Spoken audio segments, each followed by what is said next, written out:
Hello बच्चों, welcome to your channel physics with king sensor. बच्चों शुरू करते हैं आज का टॉपिक।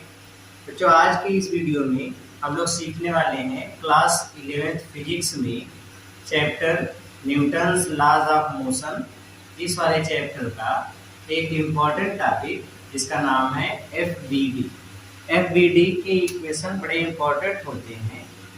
इससे हमारे बहुत कॉम्पिटिटिव एग्जाम या और दूसरे एग्जाम या बोर्ड ऐसे एग्जाम में इस टाइप के इक्वेशन बनते हैं। ऐसे इक्वेशन फोर्स पर बेस्ड होते हैं और बड़े ही इंपॉर्टेंट इक्वेशन होते हैं। बच्चों देखते हैं कि एफ बी डी क्या होता है। F B D short form में ये, इसका पूरा नाम है free body diagram. Free body diagram ये आज हम लोगों को पढ़ना है। फ्री बॉडी डायग्राम कैसे बनाते हैं और फ्री बॉडी डायग्राम बनाने के बाद फोर्स के इक्वेशंस कैसे लिखते हैं, ये हम लोगों को सीखना है। तो जो फ्री बॉडी डायग्राम शुरू करने से पहले या इसके बारे में कुछ बताने से पहले मैं आपको फोर्स के बारे में कुछ बताना चाहता हूँ कि हमेशा फोर्स में कब हम बोलेंगे कि कौन सा फोर्स बड़ा होगा, कब कौन सा फोर्स छोटा होगा, या कब दोनों फोर्स इक्वल होंगे।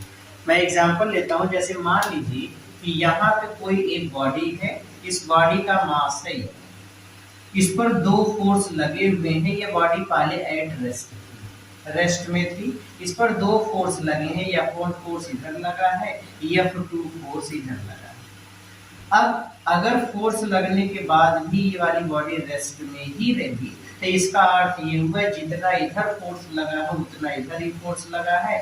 इस स्थिति में जब बॉडी की स्टेट में कोई चेंज नहीं होता तो दैट मीन्स जो फोर्स होते हैं ये दोनों बैलेंस्ड होंगे और एक दूसरे के इक्वल होंगे। तो ये दोनों फोर्स एक दूसरे के इक्वल होंगे। अगर मैं यहीं पे बोलता कि ये वाली बॉडी F1 के अंतर्गत इस डायरेक्शन में मूव कर रही है, अगर ये इधर चल रही होती तो हमेशा बॉडी जिस डायरेक्शन में मोशन करेगी, बॉडी जिस डायरेक्शन में मूव करेगी उस डायरेक्शन का फोर्स हमेशा बड़ा बल होता है, ये बड़ा फोर्स। और जो अपोजिट डायरेक्शन वाला फोर्स होगा वो हमेशा छोटा फोर्स होगा। फिर से, जिस डायरेक्शन में बॉडी मूव करती है उस डायरेक्शन वाला फोर्स हमेशा बड़ा फोर्स होता है और जिस डायरेक्शन में मोशन होता है उसके अपोजिट डायरेक्शन वाला फोर्स छोटा फोर्स होता है। तो अब अगर मैं बोलूं कि ये बॉडी इधर मूव कर रही है, मोशन कर रही है, तो इधर मोशन करने की कंडीशन में दोनों में से कौन सा फोर्स बड़ा फोर्स होगा? तो आंसर है F1 बड़ा होगा क्योंकि इधर मोशन हो रहा है। तो इस पर लगने वाला अगर मैं टोटल फोर्स लिखूं तो नेट फोर्स लिखते हैं बच्चों, जो बड़ा वाला बल होगा उसमें से छोटे वाले बल को घटा दो। ये बड़ा है ये छोटा है, F1 माइनस F2 ये इस पर नेट फोर्स होगा। और न्यूटन्स लॉ के अकॉर्डिंग नेट फोर्स होता है मास इनटू एक्सीलरेशन के बराबर। सपोज ये वाला मोशन a एक्सीलरेशन से हो रहा है तो इस पर जो लगने वाला नेट फोर्स बनेगा उसका इक्वेशन होगा F1 minus F2 equals m into a, mass into acceleration. हमेशा याद रखिए कि जो भी नेट फोर्स हम लिखेंगे, नेट फोर्स लास्ट में मास इंटू एक्सीलरेशन के ही बराबर होगा। ठीक है। और एफ नेट में हमेशा एफ नेट की वैल्यू जब निकालेंगे तो बड़े बल में से आपको घटाना है छोटे वाले बल को। और बड़ा वाला बल कौन सा होगा? What is greater force? तो आंसर है बड़ा बल वो होगा जिस डायरेक्शन में बॉडी मूव करेगी, जिस डायरेक्शन में मोशन होगा उस डायरेक्शन वाला फोर्स हमेशा बड़ा फोर्स होगा। क्लियर हो गया? तो अभी हमने फ्री बॉडी डायग्राम का एक बहुत ही वो बोलते हैं बेसिक सा लॉ आपको समझाया कि फ्री बॉडी डायग्राम में जब भी हम लोग इक्वेशन लिखते हैं फोर्स का तो उसमें हम लोग को दो चीजें ध्यान देनी पड़ती है। पहला कि नेट फोर्स का कैलकुलेशन कैसे करेंगे। नेट फोर्स के कैलकुलेशन के लिए बड़े और छोटे फोर्स की कैलकुलेशन की जरूरत होती है। तो देखेंगे कि बॉडी का मोशन किधर हो रहा है, जिस डायरेक्शन में बॉडी मूव करेगी उस डायरेक्शन वाला फोर्स बड़ा होता है तो हमेशा जब भी फोर्स की कैलकुलेशन करेंगे तो बड़े वाले बल से छोटे वाले बल को घटा देंगे, तो नेट फोर्स मिलेगा। और नेट फोर्स हमेशा होता है मास इनटू एक्सीलरेशन। क्लियर हो गया? बस यही दोनों चीज याद रखनी कि net force mass into acceleration के इक्वल होगा, और नेट फोर्स निकालने के लिए बड़े वाले बल से छोटे वाले बल को घटा देंगे, और बड़ा बल वो होगा जिस डायरेक्शन में बॉडी मूव करेगी। क्लियर हो गया? Very good. अब आ जाओ, अब खेल शुरू करते हैं हम लोग। अब आते हैं एक एक टॉपिक पे, अलग अलग डिफरेंट केसेस लेते हैं बच्चों। आ जाओ, हम मिटोनल ले लें अपना, और फिर इसके बाद शुरू करते हैं। FBD मस्त नाम है इसका, वो बोलते हैं फ्री बॉडी डायग्राम। खूबसूरत सा नाम है, खूबसूरत सी टॉपिक है, और पढ़ना शुरू करते हैं। तो पहला केस लेते हैं बच्चा। हम डिफरेंट केस आपको देंगे, और उस डिफरेंट केस में आपको इक्वेशन बनाना सीखना है। जैसे मैं यहाँ पे पहला केस लेता हूँ, केस फर्स्ट। तो जो केस फर्स्ट में हम जितनी भी बातें करने वाले हैं वो सभी केसेस में, केस फर्स्ट में जितनी भी बातें करने वाले हैं उस सभी केसेस में बॉडी का मोशन हॉरिजॉन्टल मोशन होगा। याद रखो, हॉरिजॉन्टल मोशन मतलब इस तरीके से एक्स एक्सिस के नाम मोशन होगा, चाहे इधर ऐसे। अगर हॉरिजॉन्टल मोशन होगा तो हॉरिजॉन्टल मोशन में एक्सीलरेशन को या त्वरण को हमेशा ए से दिखाते हैं। इसे दिखाते हैं ए से। तो मैं पहले इसकी बात करने जा रहा हूँ, फिर इसके बाद हम लोग वर्टिकल मोशन की बात करेंगे, जिसमें हम लोग एक्सीलरेशन को मोशन अंडर ग्रेविटी समझते हैं या जी के बराबर लेते हैं।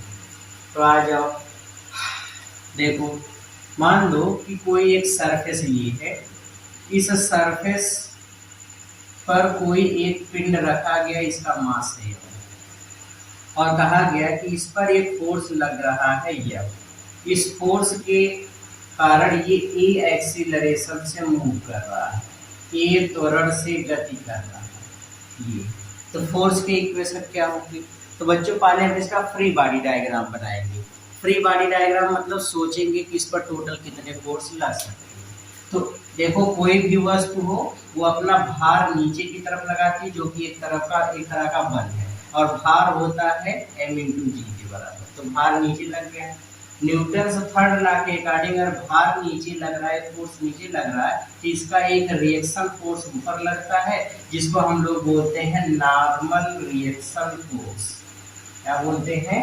नॉर्मल रिएक्शन फोर्स, या इसी को बोलते हैं अभिलंब प्रतिक्रिया बल। तो ये नॉर्मल रिएक्शन फोर्स हो गया। अब ऑब्जेक्ट जिधर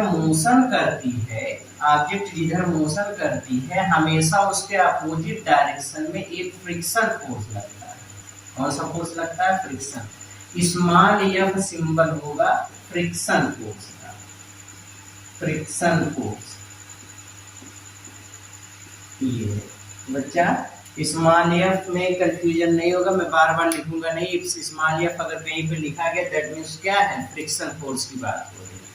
तो फ्रिक्शन फोर्स लग रहा है, और फ्रिक्शन फोर्स का नेचर है कि हमेशा जिधर मोशन होता है उसके अपोजिट डायरेक्शन में फ्रिक्शन काम करता है, तो फ्रिक्शन इधर लगेगा।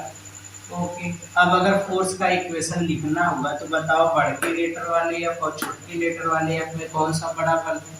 तो आप देखो कि मोशन इधर हो रहा है, तो दैट मीन्स ये वाला फोर्स बड़ा होगा, ये वाला फोर्स बड़ा होगा, ये वाला फोर्स छोटा होगा। तो नेट फोर्स का इक्वेशन अगर लिखोगे तो नेट फोर्स के इक्वेशन में पहले बड़ा वाला पल इसमें से घटा देते हैं छोटा वाला पल, और नेट फोर्स किसके बराबर होता है? मास इनटू एक्सीलरेशन। तो m इनटू ये पहला रिलेशन हो गया। इसी तरीके से इन दोनों फोर्स की बात करें तो देखो, ना तो बॉडी ऊपर की तरफ जा रही है ना तो नीचे की तरफ जा रही है, मतलब ये दोनों फोर्स एक दूसरे के इक्वल है। तो आप इसको लिखोगे R बराबर mg। ये दूसरा इक्वेशन हो गया। ये जो दोनों इक्वेशन हमको मिले इसी को हम लोग बोलते हैं बलों के समीकरण। तो ये बलों के समीकरण हो गया। ये जो लाइन खींच करके दिखाया गया पूरा फिगर, ये FBD हो गया। और इन दोनों इक्वेशंस की सहायता से हम लोग अननोन क्वांटिटीज को फाइंड कर सकते हैं। क्लियर हो गया? ओके। नोट कर लो, अभी अभी बहुत खतरनाक खतरनाक क्वेश्चन इसको मिलने वाले हैं, पर इसको नोट करिए बहुत जल्दी से। कर लिया नोट? गुड। आ जाओ दूसरा फिगर लेते हैं। फ्री बॉडी डायग्राम बनाना आना चाहिए। पहले तो दूसरे फिगर से पहले मैं क्वेश्चन दे रहा हूँ, उस क्वेश्चन को ध्यान से समझो। देखो आपसे कहा दिया गया कि कोई एक सरफेस है, इस सरफेस पर कोई 5 किलोग्राम द्रव्यमान का एक वस्तु रखा गया है और उस पर 20 न्यूटन का फोर्स लगा करके उसको खींचा जा रहा है। इस फोर्स के इफेक्ट में जब ये चल रहा है तो इस वस्तु का त्वरण 2 मीटर पर सेकंड स्क्वायर है। इस एक्सीलरेशन से मोशन कर रहा है। आपको पता करना है कि बताओ इस वस्तु पर कितना फ्रिक्शन फोर्स काम करेगा। आपसे कहा दिया गया फाइंड एफ। ये फ्रिक्शन फोर्स आपको फाइंड करना है कि फ्रिक्शन फोर्स कितना लगेगा। तो बच्चा सबसे पहले एफबीडी बनाओ। एफबीडी बनाओगे तो भार नीचे की तरफ लगेगा 5 इंटू जी, एम इंटू जी 5 इंटू जी। रिएक्शन फोर्स ऊपर लगेगा, ये हो गया आर। इक्वेशन बना दो। इक्वेशन कैसे बनाएंगे बोल दो जरा, इक्वेशन कैसे बनेगा। तो बना दिए तो यहाँ पे ये वाला फोर्स बड़ा होगा, ये वाला फोर्स छोटा होगा क्योंकि मोशन इधर हो रहा है। तो इक्वेशन बनाओगे तो पहले 20 माइनस एफ बराबर नेट फोर्स किसके बराबर होता है, मास इंटू एक्सीलरेशन। मास है 5, एक्सीलरेशन है 2, तो 20 माइनस एफ बराबर 10। इसी तरीके से अभी एफ को इधर लेके चले आए, एफ को इधर पटक दिया, एफ को इधर पटको तो ये हो जाएगा 20, 10 को इधर ले आओ माइनस 10 बराबर एफ। दैट मीन्स एफ की वैल्यू, एफ का मनवा हमको मिल गया 10 न्यूटन। 10 न्यूटन बस। और दूसरे वाले इक्वेशन को तो हम लोग ऐसे लिख सकते हैं, एफ बराबर 5 इंटू जी, ऐसे लिखा है, आर बराबर 5 इंटू जी, ऐसे लिखा जा सकता है। क्लियर हो गया? ओके। तो बच्चों नेट फोर्स का इक्वेशन हमको ऐसे लिखना है। तो ये एक एग्जाम्पल था, छोटा सा बहुत क्यूट सा प्यारा सा एग्जाम्पल था। अगला एग्जाम्पल लेते हैं, मतलब पहले अगला केस लेते हैं फिर उसके बाद हम लोग देखते हैं, मतलब अगला फिगर लेते हैं। सब केस फर्स्ट में ही है, अगला फिगर समझो फिर उसके बाद देखो। इसको देते हैं मिटा और फिर सवाल को देते हैं लगा। देखो ध्यान से समझो। देखो इस बार ये एक खुरदुरी कोई सड़क है, इस पर कोई एक मास रखा गया है, इसको क्षैतिज से थीटा एंगल पर किसी एक फोर्स एफ फोर्स से खींचा जा रहा है।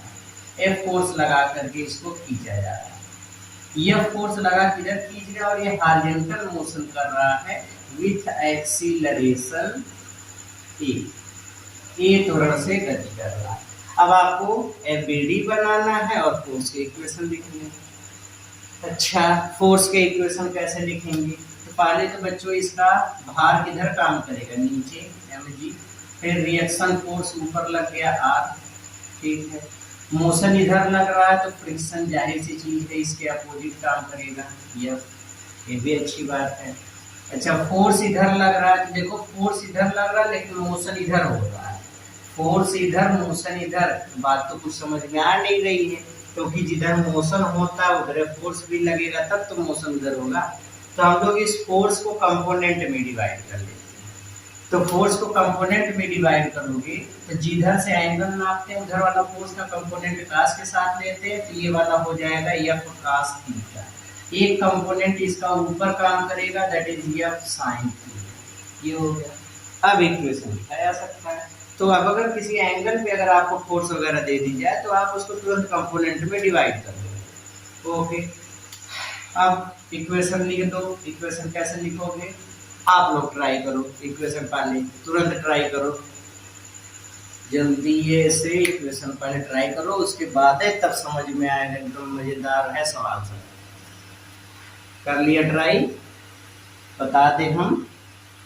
ओके बोल दो तुम जरा, कैसे बोलोगे? ऑफलाइन वीडियो होगा ये, ऑनलाइन नहीं चल रहा है। चलो आ जाओ देखते हैं कैसे इक्वेशन लिखोगे। सबसे पहले हम इन फोर्सेस की बात कर लें। बच्चों देखो बॉडी ना तो ऊपर जा रही है ना तो नीचे जा रही है, तो अगर इधर वाले मोशन नहीं हो रहे मतलब इधर वाला सब फोर्स नीचे वाले सब फोर्स के बराबर है। जो फोर्स एक ही डायरेक्शन में होते हैं वो परस्पर ऐड हो जाते हैं, जो फोर्स एक ही डायरेक्शन में होते हैं वो परस्पर ऐड हो जाते हैं। तो अगर मैं यहाँ पे इक्वेशन लिखूं तो देखो r जिस डायरेक्शन में है उसी डायरेक्शन में f sin थीटा है, तो दोनों ऐड हो गए। ये ऊपर की तरफ काम करने वाला टोटल फोर्स हो गया, ये बराबर होगा नीचे की तरफ काम करने वाला टोटल फोर्स mg, इसके बराबर। ऐसा क्यों हुआ? ऐसा इसलिए हुआ क्योंकि ना तो ये ऊपर जा रहा है ना तो नीचे, मतलब ऊपर का टोटल फोर्स नीचे के टोटल फोर्स के इक्वल हो गया, ये समीकरण बन गया टैक्स। इधर वाला इक्वेशन खटाक से बोलो, इधर एक फोर्स लग रहा है F cos थीटा और एक इधर लग रहा है छोटे लेटर वाला F या स्मॉल f, तो F cos थीटा और स्मॉल f में कौन बड़ा होगा? तो जब मोशन इधर हो रहा है तो ये बड़ा हो गया। तो इक्वेशन लिखो, बड़े वाले बल में से छोटे वाले बल को घटा दो, net force mass into acceleration, acceleration ये मिल गया सेकेंड। क्लियर हो गया? बस ये फोर्स का इक्वेशन हो गया, ये फ्री बॉडी डायग्राम हो गया। फ्री बॉडी डायग्राम मतलब टोटल कितने फोर्स लग रहे हैं उसको आप ऐसे क्लियर रेखा या लाइन ऑफ एक्शन खींच करके ऐसे दिखा दो तो उसको हम बोलते हैं फ्री बॉडी डायग्राम, और ये फोर्स की इक्वेशन हो गई। कोई डाउट है इसमें? नो सर, अच्छा चीज है, मस्त है, समझ में आ रहा होगा नहीं, समझ में आना चाहिए। जब पढ़ोगे मेहनत से तब जाकर के सब समझ में आएगा, इसलिए पढ़ते रहें, आगे पढ़ते रहें। क्या सर आप बकवास करना शुरू करें, क्या जवाब नोट कर लिया इसको? ओके, मिटा देते हैं। फिर इस पे एक क्यूट सा एग्जाम्पल देखो,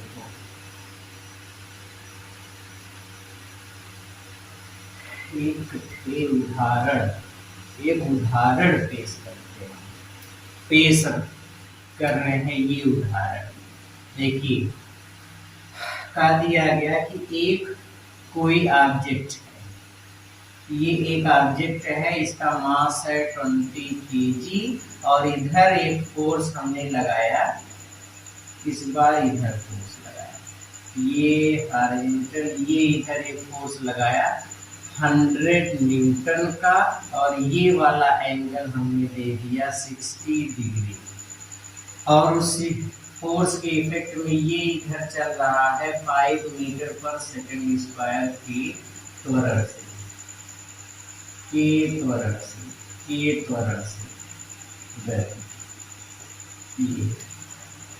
तो 5 मीटर पर सेकंड स्क्वायर के त्वरण से इस डायरेक्शन में मोशन कर रहा है। आपसे पूछा गया, तो इसमें पूछा क्या गया? आपसे ये पूछा गया फाइंड फ्रिक्शन फोर्स, आपको फ्रिक्शन फोर्स फाइंड करना है। फ्रिक्शन फोर्स कैसे फाइंड करोगे? तो यहाँ पे पहले फ्री बॉडी डायग्राम बना लें। अगर ये इधर मोशन कर रहा है तो फ्रिक्शन वहाँ इधर लगेगा, सही बात है। एक भार इसका नीचे काम करेगा 20 G, m इंटू जी होता है, m 20 है तो 20 इंटू जी। रिएक्शन वहाँ ऊपर लग जाएगा R, ये भी सही बात है। अब ये फोर्स इधर लग रहा है लेकिन मोशन इधर हो रहा है, जाहिर सी चीजें कंपोनेंट में डिवाइड करना होगा। इस फोर्स को कंपोनेंट में डिवाइड करो तो इधर वाला फोर्स हो जाएगा 100 cos 60 और एक इधर काम करेगा दैट इज 100 sin 60, ये है। अब देखो 100 sin 60 R दोनों एक ही डायरेक्शन में ऊपर की दोनों जुड़ जाएंगे। इक्वेशन लिखते हैं तो पहले इधर वाला इक्वेशन बनाते हैं। इधर वाले इक्वेशन में देखो मोशन ना तो इधर हो रहा है ना तो नीचे की तरफ, तो मतलब इधर वाला टोटल फोर्स इधर वाले टोटल फोर्स के बराबर होगा। तो इक्वेशन क्या हो जाएगा 100 sin 60 plus R is equal to 20G, पहला इक्वेशन मिल गया। ठीक है, तो पहला समीकरण हो गया। अब दूसरा का समीकरण देख लो, तो 100 का 60 इधर लग रहा है, स्मॉल f इधर लग रहा है, मोशन इधर हो रहा है, तो मतलब ये वाला फोर्स बड़ा होगा, ये छोटा होगा। तो इक्वेशन लिखो 100 का 60 माइनस f बराबर मास इंटू एक्सीलरेशन। मास कितना है 20, एक्सीलरेशन कितना है 5। सरल कर लो तो 100 हो गया cos 61/2 माइनस एफ इक्वल्स 100, ये इससे कैंसिल हो गया, 50 हो गया। अब देखो अब देखो अब देखो, अब ये कितना हो जाएगा, कितना हो जाएगा, कितना हो जाएगा। सरल कर लोगे तो सरल कर लोगे तो इसका मतलब इधर कितना हो गया 50, इधर हो गया माइनस एफ और इधर हो गया 100, इतना हो गया। यहाँ से एफ को इधर करो, इसको इधर करो, तो F minus 50 minus 100 is equals F equals minus 50 Newton. Minus 50 Newton का क्या मतलब है बच्चों? माइनस 50 न्यूटन का मतलब यहाँ पे है कि जो फ्रिक्शन इधर काम करना चाहिए था वो इधर काम कर रहा है। ऐसा क्यों हो रहा है? इसका एक केस होता है, वो केस अभी हम लोग इसके बाद वाले एग्जाम्पल में या आगे के एग्जाम्पल में हम लोग समझेंगे। फिलहाल मैं यहाँ पे अभी फ्रिक्शन के बारे में उतना डिस्कस नहीं करना चाहता, क्योंकि मैं आपको इक्वेशन लिखना सिखा रहा हूँ, ठीक है? तो आप इक्वेशन पे फोकस करो, कैलकुलेशन इस तरीके से मिल जाए तो उसमें आपको चिंता करने की जरूरत नहीं है। इसका अपना कुछ मतलब होगा, वो हम लोग आगे के एग्जाम्पल्स में देखेंगे। आगे के जब थ्योरी वगैरह पढ़ाऊंगा मैं, एक चैप्टर आपको मिलेगा फ्रिक्शन, तो उसको जब बताऊंगा तो उसमें सारी चीजें आपको मिलेंगी। फिलहाल आप इक्वेशन लिखने पे फोकस करो, ये इक्वेशन ऐसे रहेगा, ये इक्वेशन ऐसे रहेगा, और ये सॉल्व करने का तरीका। ओके, गुड, हो गया नोट? ओके। अब अगला फिगर देखो, अगले टाइप में केस फर्स्ट में ही बता रहा हूँ, जिसमें मोशन हॉरिजॉन्टल है। तो हॉरिजॉन्टल मोशन के लिए सारे केसेस हैं। अब देखो मैं यहाँ पे जो फोर्स या जो फिगर बनाने जा रहा हूँ उसमें एक डोरी भी जुड़ी होगी। देखो पिंड कई हो गया है। मान लो कि ये कोई सरफेस है, यहाँ पे दो पिंड हैं, एक का मास m1 है, एक का मास है m2। अब हमने m2 पर इधर एक फोर्स लगा दिया F, जिसके कारण ये दोनों इस डायरेक्शन में एक त्वरण से गति कर रहे हैं। ऐसे अब इसके लिए आपको फोर्स का इक्वेशन और फ्री बॉडी डायग्राम बनाना है। तो फोर्स का इक्वेशन और फ्री बॉडी डायग्राम कैसे बनाओगे? तो देखो कैसे बनाएंगे।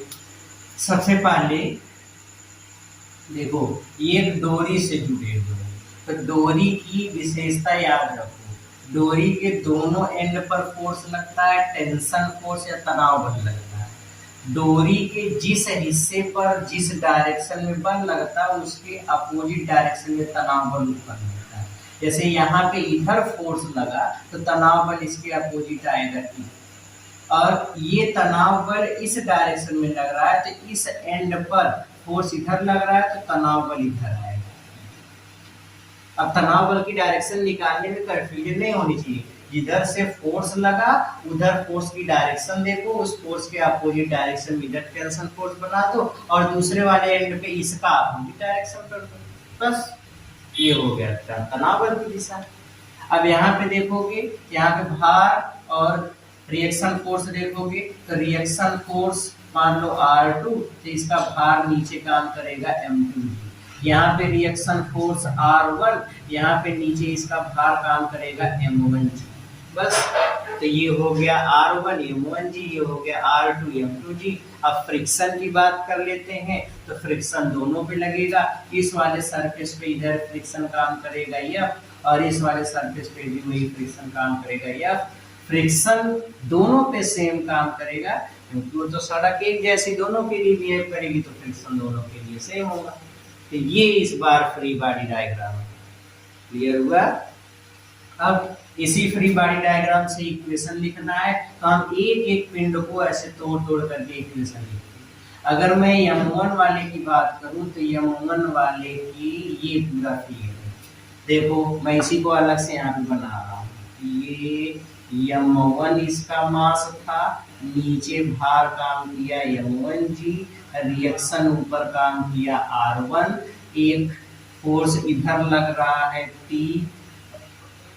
और फ्रिक्शन इधर लग रहा है F, और ये पूरा दोनों निकाय इधर ये चल रहे हैं A एक्सीलरेशन से। इक्वेशन क्या होगा?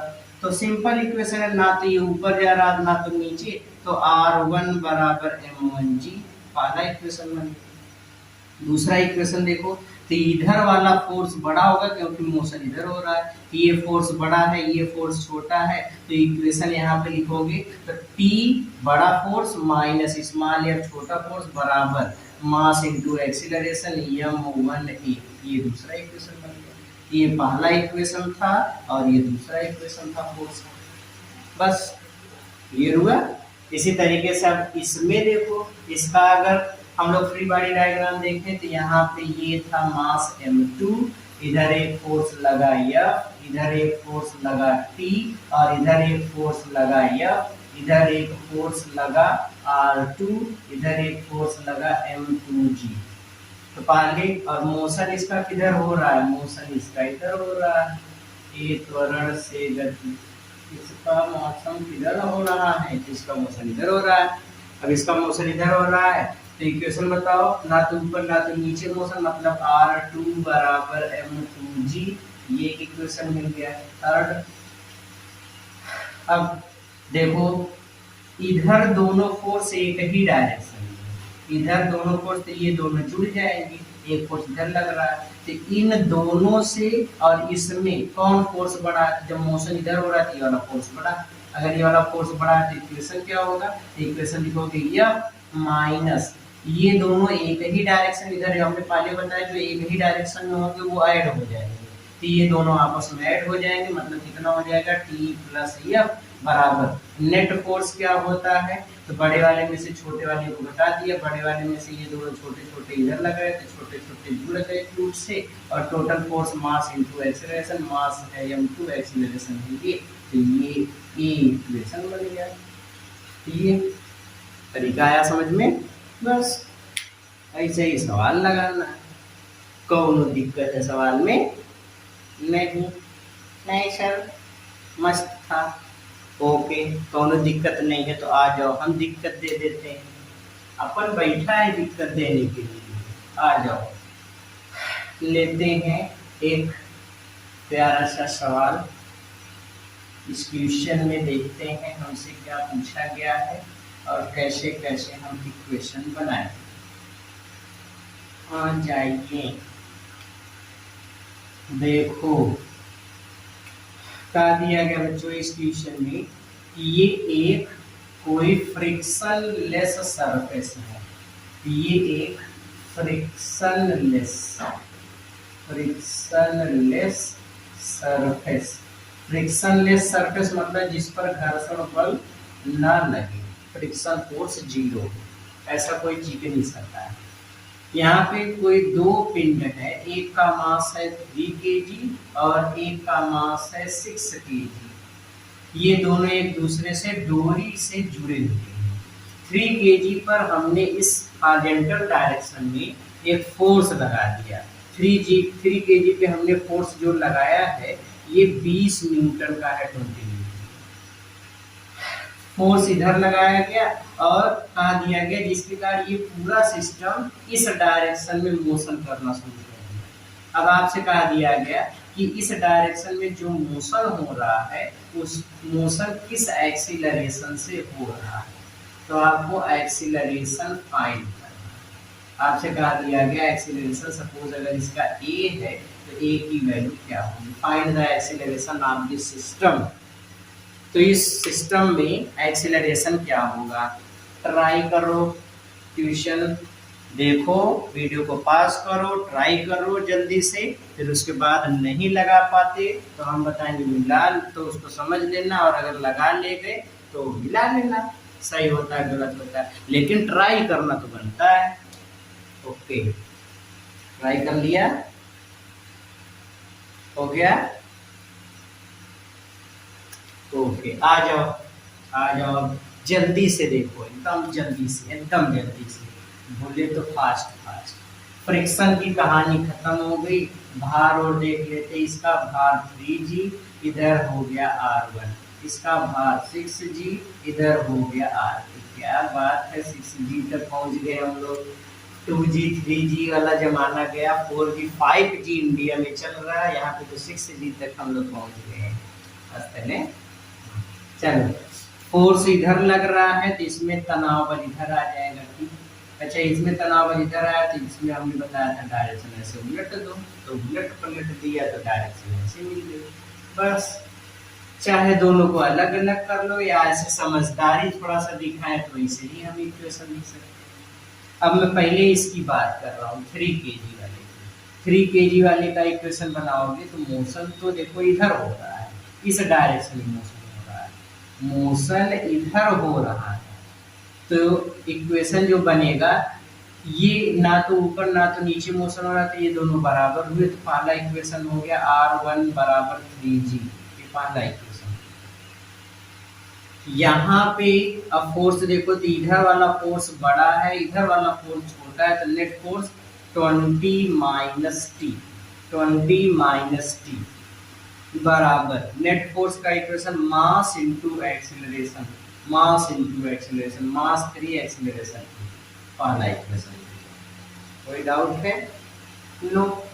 यहाँ पे देखो, यहाँ पे ना तो इधर मोशन हो रहा ना तो इधर, तो ये दोनों एक दूसरे के इक्वल होंगे, R2 बराबर 6G, ये हो गया।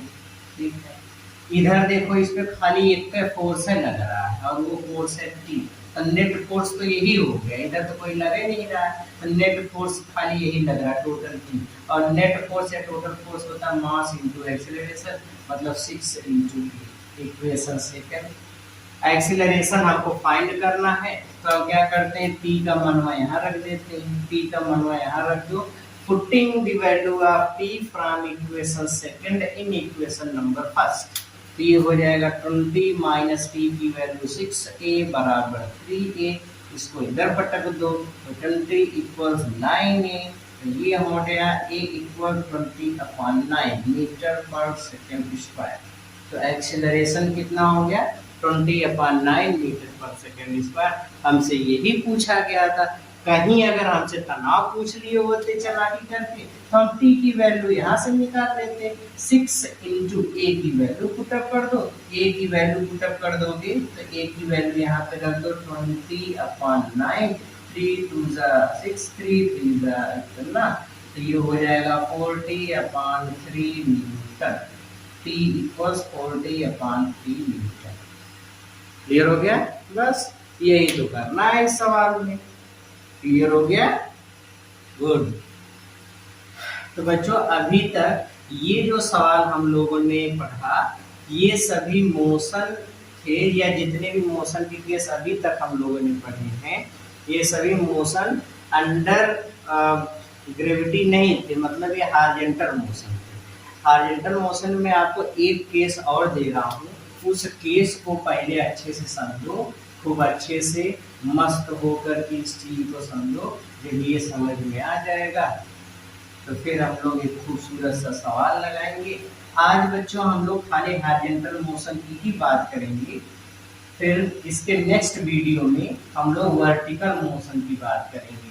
जब वर्टिकल मोशन की बात हो जाएगी तब हम लोग इंक्लाइंड प्लेन की, और इंक्लाइंड प्लेन की बात होते ही फिर पुल्ली से रिलेटेड क्वेश्चन को देखेंगे। ठीक है, आ जाइए, कहीं मत जाइए, आपका ध्यान किधर है, पढ़ाने वाला सर इधर। चलो अगला फिगर देखो, ये सब बातें हम लोग बच्चों केस फर्स्ट में ही कर रहे हैं जिसमें मोशन हॉरिजॉन्टल होता है। देखिए मैं आपको क्या समझाने की कोशिश कर रहा हूँ, उस चीज को देखिए।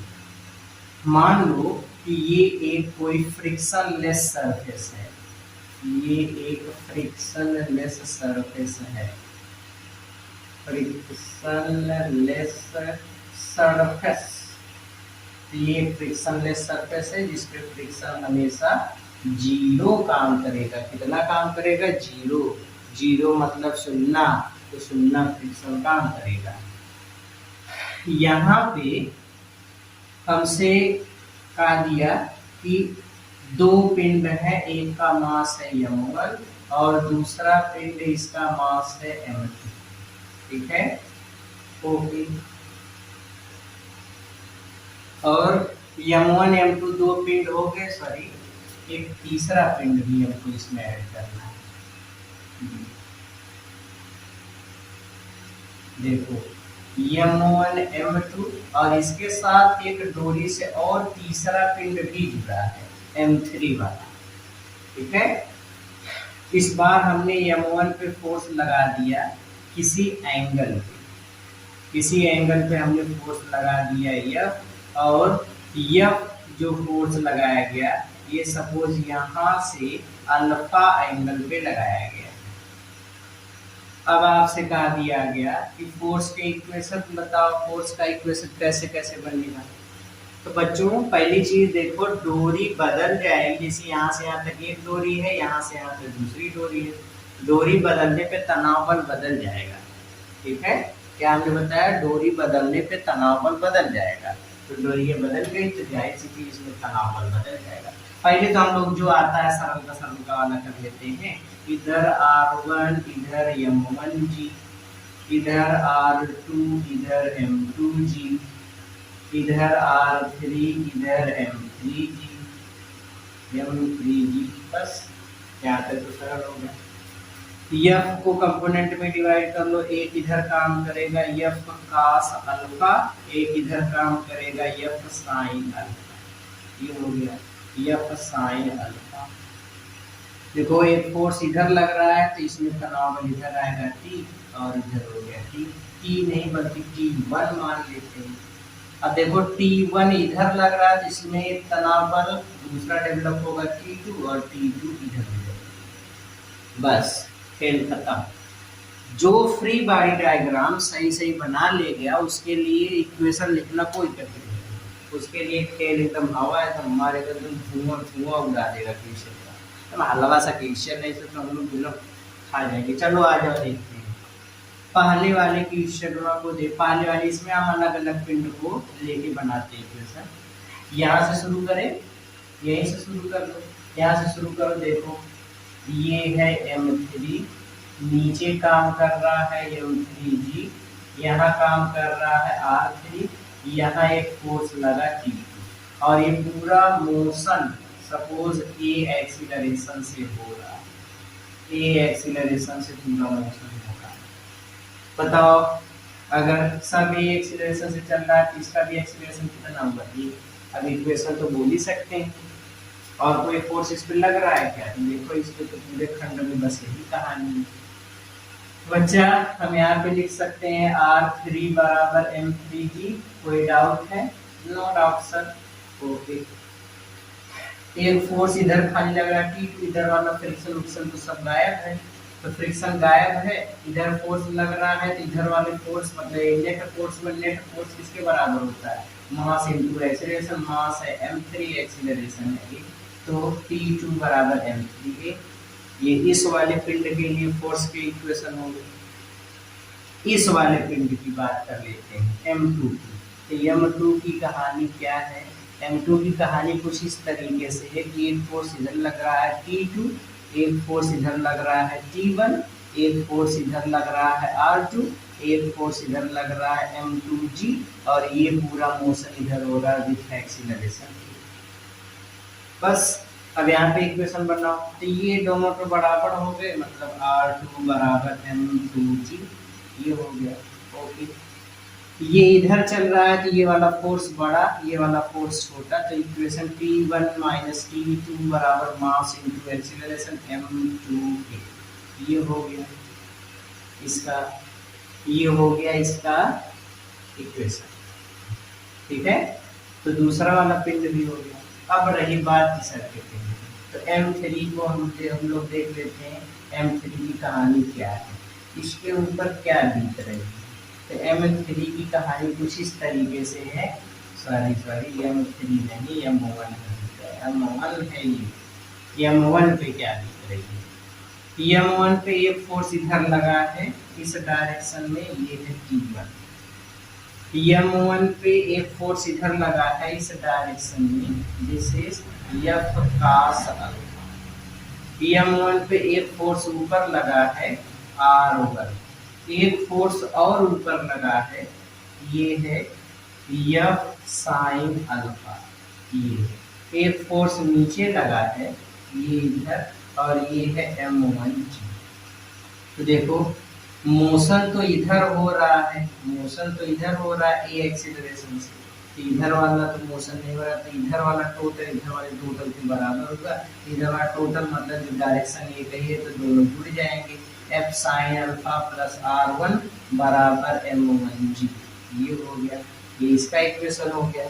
ठीक है, अब इन दोनों की बात करें तो मोशन इधर हो रहा है तो ये बड़ा हो जाएगा, ये हो जाएगा F cos अल्फा माइनस इधर है T1 बराबर मास इंटू एक्सीलरेशन, मास M1 एक्सीलरेशन, तो ये इसका इक्वेशन है। ठीक है, बस इसी तरीके से आपको क्वेश्चन को सॉल्व करना है। तो ये इसके इक्वेशन हो गए और ये फ्री बॉडी डायग्राम था। तो बच्चों आज के इस वीडियो में हम लोगों ने जो भी पढ़ा, आज के इस वीडियो में हम लोगों ने यही सीखा कि अगर मोशन हॉरिजॉन्टल है तो उस समय फ्री बॉडी डायग्राम कैसे बनेगा और फोर्स के इक्वेशन कैसे लिखते हैं। आई होप आपको समझ में आया होगा और आप लोग मेहनत से पढ़ते रहिए। इसके नेक्स्ट वीडियो में अभी हम लोग हॉरिजॉन्टल मोशन के लिए, जैसे हॉरिजॉन्टल मोशन के लिए फोर्स के इक्वेशन और एफबीडी पढ़ा, नेक्स्ट वीडियो में हम लोग वर्टिकल मोशन के लिए एफबीडी और फोर्स के इक्वेशन पढ़ेंगे। ठीक है, तो तब तक पढ़ते रहिए, मेहनत करते रहिए। All the very very very best.